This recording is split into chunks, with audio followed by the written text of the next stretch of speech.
Welcome to the Probate Realtor Show, your one source for selling and buying real estate through trust and probate. Hear directly from the best attorneys and trusted advisors on how executors and administrators navigate the probate process in and out of court. Being a personal representative or successor trustee can be a daunting task, and often beneficiaries don't have a clear plan. Let us help you make the right decision for your clients, your family, and your legacy. And now, here's your host, the probate realtor himself, Matias Baker Masucci. Welcome, everybody, to another very exciting episode. Today, we have a very special guest. Michelle Wolf is the Executive Director of JLA Trust. Michelle, welcome to the show. Thank you so much for inviting us. I really appreciate it. Absolutely. Today, we're talking about a very important subject, and we'll get right into it. We are talking about pooled special needs trusts. On the show, we've talked about special needs trust, and I think it's appropriate to have a little refresher, and let's hear it directly from Michelle. So, Michelle, what is a special needs trust? Well, it's a good question.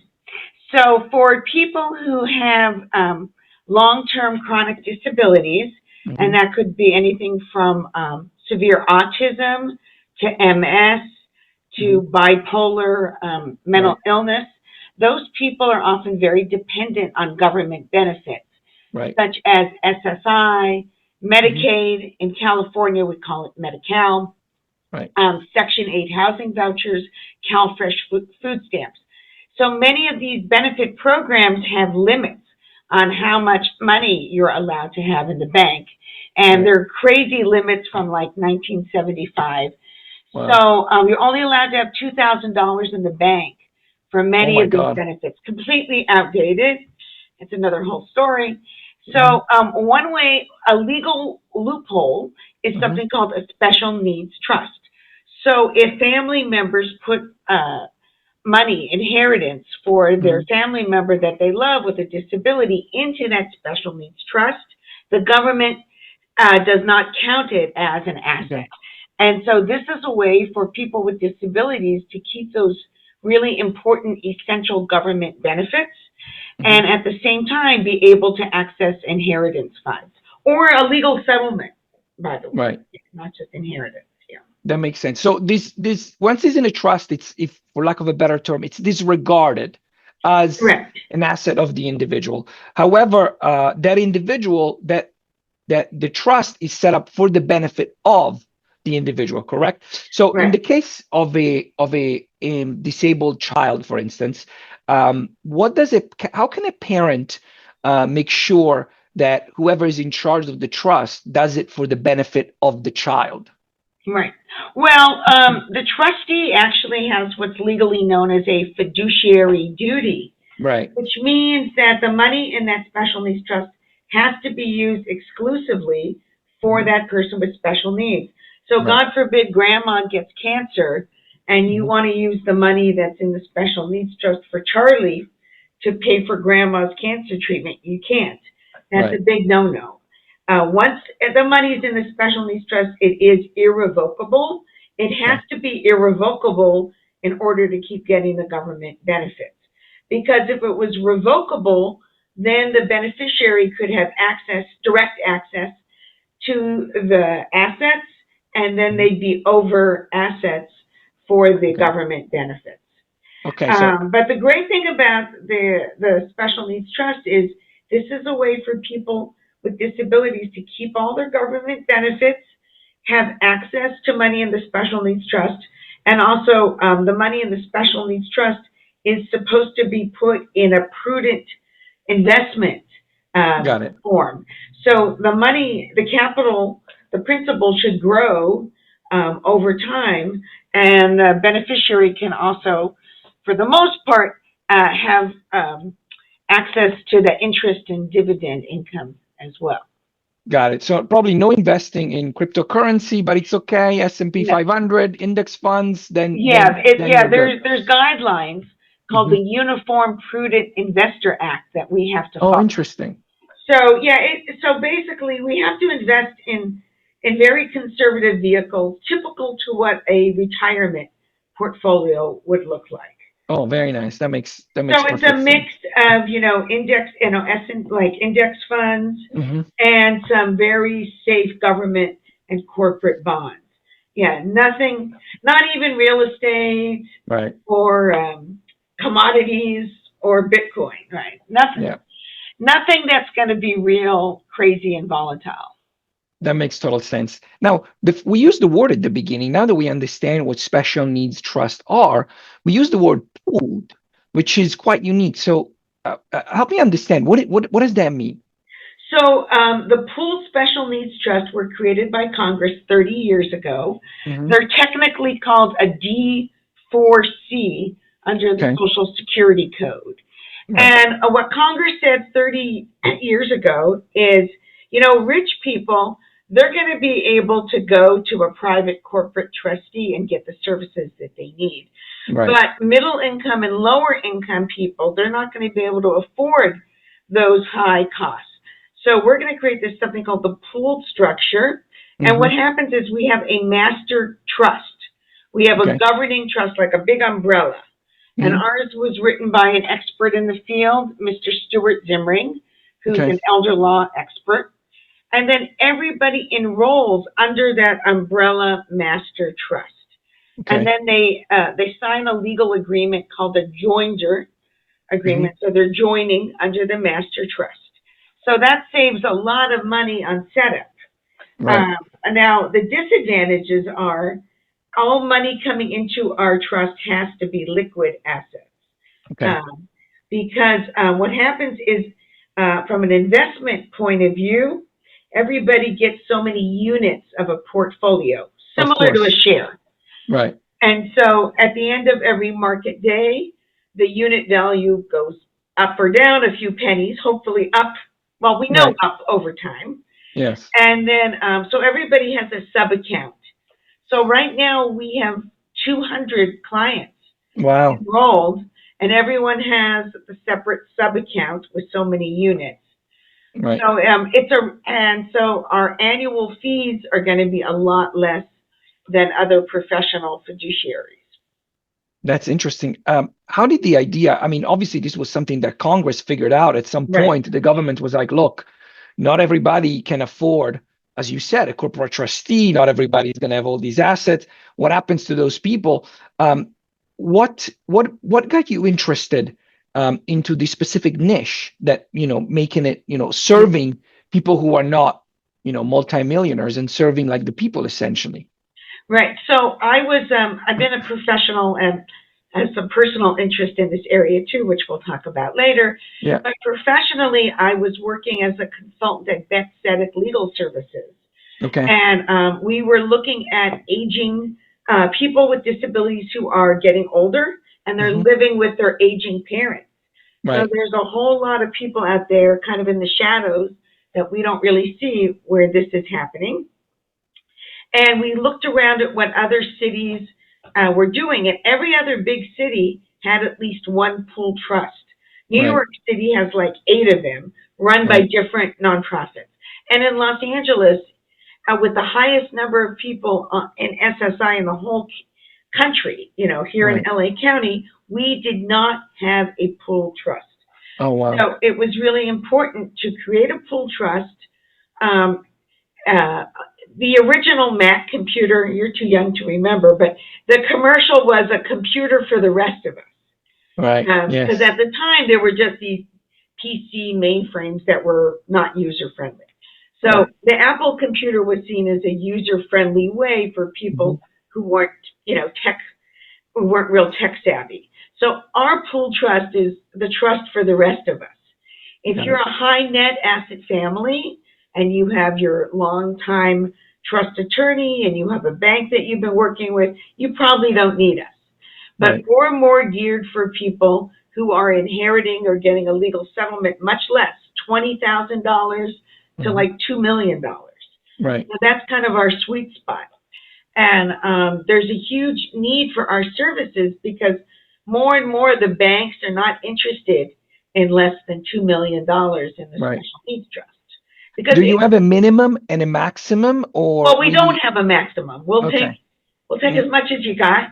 Right. But, the truth is, once people start getting above a couple of $1 million, it's usually more complicated. There's an Right. LLC, there's a family business, Right. there's some land, there's some rental property. So we're not structured for those complex assets. Mm-hmm. Our business plan is really, like I said, liquid assets Got that it. can be poured in. That makes sense. Yeah. Let's talk about the oversight that this, that an organization such as yours would have. As you mentioned at the beginning, we talked about fiduciary duty, and what that entails. When you structure a trust such as the one that you're running, what kind of reporting and what kind of accounting can the people that are beneficiary of the trust, or the trustees, can expect from you? No, that's a great question. Well, one of the nice things about being a nonprofit is, by definition, we have a governing board of directors. Oh, got And it. I, as executive director, I'm accountable to that board of directors. Got it. And we have a terrific group of people. They're either people who have been professionals in the industry, have family members with disabilities, or in most cases, both.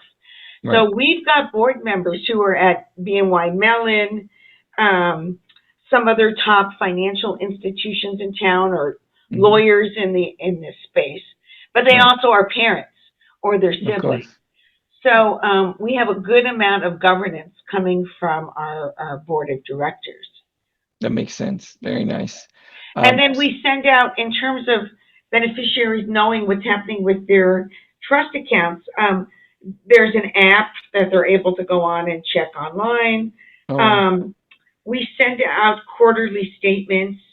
And then what we do that's a little different than most pool trusts is each beneficiary is assigned to a staff member.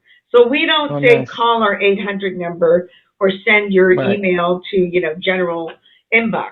We assign you to Tina or Janet. Oh, got it. And it's a real personal relationship. We know if they have a pet. We know the pet's name. We know where they like to travel. We know what they like to do for recreation. We know if they need their teeth. So many of our clients have been on Medi-Cal, which is the health insurance for poorer people. But unfortunately, the dental benefits are not good under that program.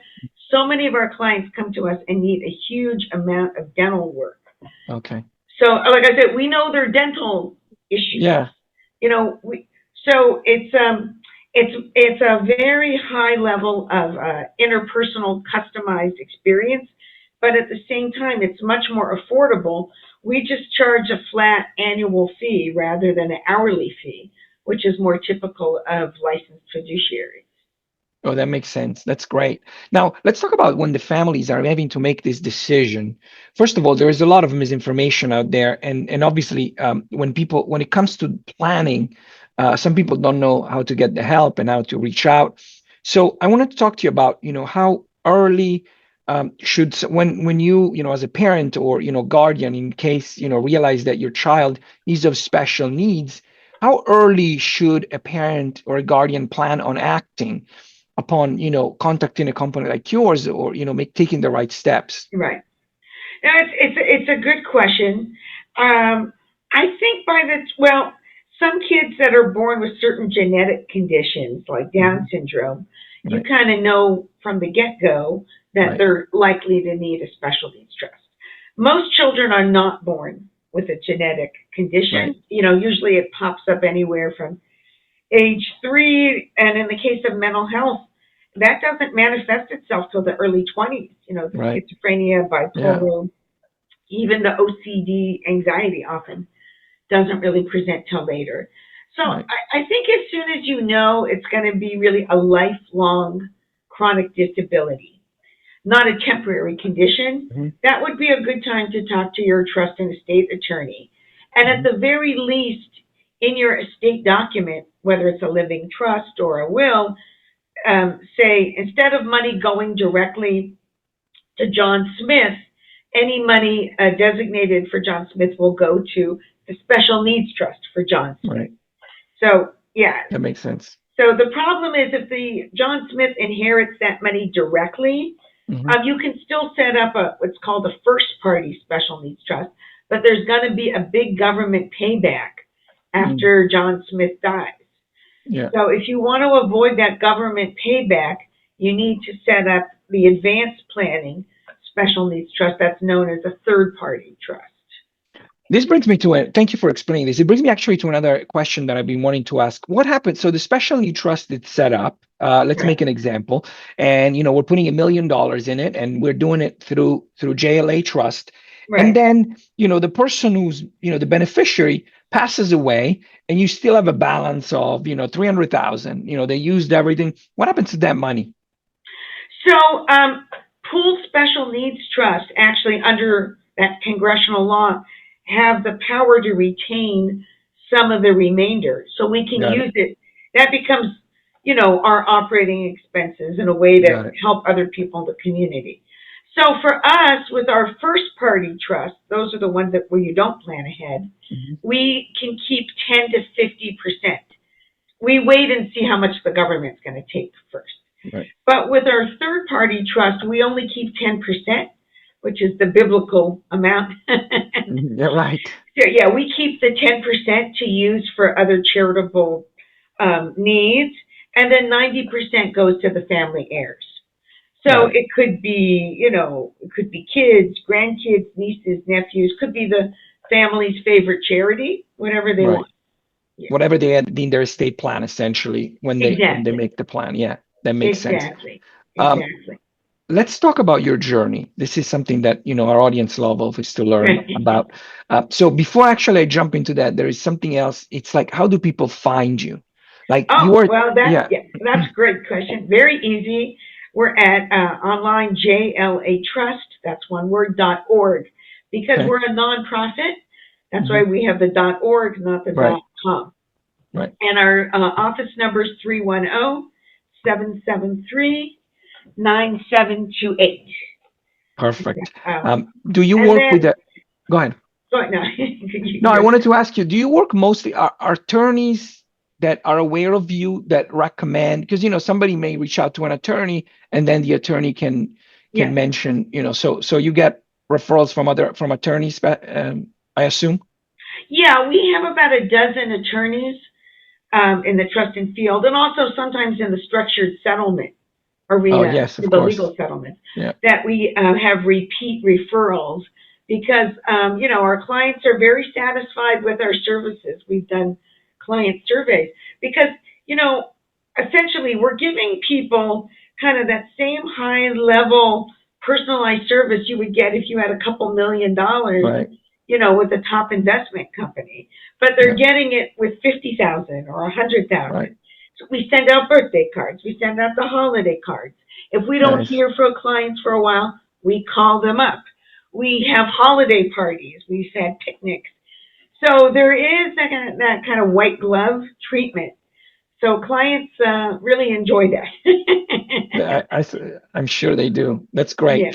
All right, let's pivot to your journey and how you got to where you are today as the executive director of JLA Trust. How did you first become aware of it, of something like this even existing, and what was your journey to get there? So my background is I have a master's in public administration from USC and another degree from it's called Hebrew Union College to work in the Jewish community as a professional community organizer. So that was my background, and I worked in LA City Hall. I worked for the Alzheimer's Association. I worked for a lot of different groups, and then that was my professional career. And at the same time, I fell in love and married a wonderful man, and we had children. And our second child, Danny, I've written about him, so I can say his name. He turned out to have global developmental delays that started popping up when he was about 10 or 11 months old. And it turns out he has cerebral palsy and he has a seizure disorder. So he's going to be pretty severely impacted by his disability his whole life. Now, that sounds kind of scary and grim, but he's actually a very lovable social guy who's actually a DJ for other Oh, special wow. needs groups. And his signature song is the Macarena. That's awesome. So no, so he's a pretty joyful guy to be around. Yeah. But having said that, I realized early on as a mother and trying to get services for Danny that it was very complicated. There were some federal funded services, there were some state services, there was some services from the county, there were services from the school district, and trying to keep it all straight was complicated. And I said, if I'm having trouble keeping track, I have a master's degree in public administration. Right. What's the average person? What's the average parent doing? And the truth is, they were having a tough time. Most parents. Oh, sure. So I started working more and more in the area of intellectual and developmental disabilities. Uh-huh. And then I found myself at Beth Legal Services working on a wonderful grant project, which was about what happens when parents are getting older and they're still taking care of their kids like Danny. Yeah. And no one else has really taken care of Danny. In many cases, especially it's mostly moms. Moms are like in their 70s and 80s, taking care of their 50 and 60-year-olds. Yeah. So one of the solutions that I learned about through research was this pooled special needs trust, and Los Angeles did not have one. Right. LA County did not have one. So together with the CEO of Beth, his name is Sandy Samuels, and he's our board chair. Okay. Sandy and I said, we're just going to make it happen. Right. And we went to the Jewish Community Foundation and the Jewish Federation and to some other local philanthropists. And we got some seed money, very little, very little money. And, everybody kind of helped out. Jewish Family Service gave us free office space. And Beth got me pro bono, a lawyer to get my 501c3. Right. Everybody kind of threw in. Somebody gave us old furniture. I like really. It's a labor of love. I love that. Yeah. We had no. I mean, we really had. We were like really counting like paper clips. Wow. I was working off my iPhone 3 with Google Voice. Wow. So we launched with just a little amount of money, and that was in 2016. And now, we have, like I said, 200 clients right now enrolled. We've helped another 285 since we started. And we also do free community education about government benefits and about why people need to plan ahead. And we have 12.5 million in pool trust under advisement is sitting in Charles Schwab. So, we definitely are filling a community niche. That's great. What a great success story in 8 years, going from nothing, from an idea essentially to having what you have today, which is great. I love hearing that. Now, you also are a professional fiduciary. At some point you made the decision to become a professional fiduciary. Was that as a result of discovering this, or were you already a professional fiduciary when this started? No, it was definitely a result of creating the pool trust. And then we go to national conferences to learn about best practices.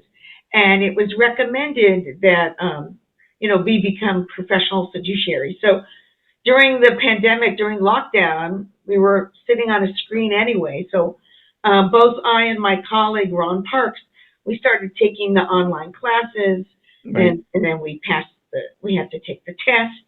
And then every year we go to the California Professional Fiduciary Conference. This year it's back in Disneyland. Yay. Yeah, and I've been to PFAC. Yes. Yeah, PFAC. Yeah. It's great. It's a great conference. And it's great for us. We get that high level continuing education. Of course. And we meet the other fiduciaries. And really, our clients, like I said, they're getting the same high level of service if they had 2 or 3 million. Wow. And most of them are coming in with 50,000 or 300,000. Yeah. That's awesome. So like I said, it's definitely filling a niche because, most professional fiduciaries, they want to see at least one 1.5 million to make it worthwhile. Right. Yeah. Yeah, I understand it, but that's great that you are able to, like rally the community so that people get the service without necessarily needing the high end, Exactly. the high net worth. That's wonderful. It's been such a pleasure talking to you, and thank you for, obviously we could talk about this for hours, but I think, like this has been very educational for me, and I hope that it will be the same for the audience. One more time before I let you go, how do people get a hold of you, and can you plug the website one more time so that people can find more information? Yes, please. JLA Trust, that's one word, JLATRUST.org, and our phone number is 310-773-9728. Wonderful. Michelle, thank you so much. It's been a pleasure to have you on the show. Thank you, everybody who has joined us, and we will see you in the next episode. Bye. Bye. Thank you for listening to the Probate Realtor Show. Find more episodes and interact with us at probaterealtor.la. That's probaterealtor.la. Listen, ask questions, and get results. Don't forget to like and subscribe. The Probate Realtor Matias Baker Masucci is a licensed real estate broker in California, DRE number 020547763. Any legal information provided is for informational purposes only and not for the purpose of providing legal advice. Contact an attorney to obtain advice with respect to any particular legal issue or problem. We make no guarantees as to the accuracy of any information. Thank you again for listening, and we'll see you in the next episode.